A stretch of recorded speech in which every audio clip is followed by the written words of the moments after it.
হে গল্পপ্রেমীরা, তোমরা কি এক জাদুকরী অভিযানের জন্য প্রস্তুত? চলো।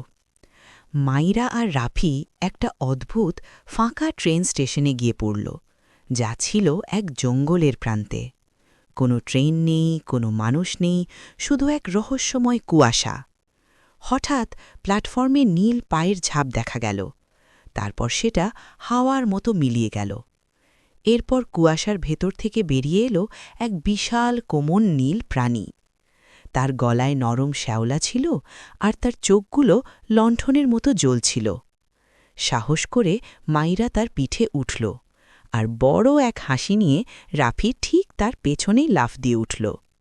জিউ নামের এক ছোট্ট পরী দেখা দিল, আর সে রেললাইনের ওপর একটা জলজলে বৃত্ত আঁকল, যেটা বদলে গিয়ে হয়ে গেল এক লাফানো ট্র্যাম্পেলিন। প্রাণীটা লাফ দিল, আর মাত্র 1 সেকেন্ডের জন্য একটা নীরব ভুতুড়ে ট্রেন দেখা দিল।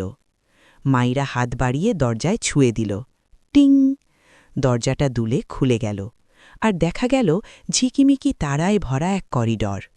তারা ভেতর দিয়ে হেঁটে গেল, আর বেরিয়ে এলো অনেক অনেক দূরের এক রুদ্রোজ্জ্বল তৃণভূমিতে।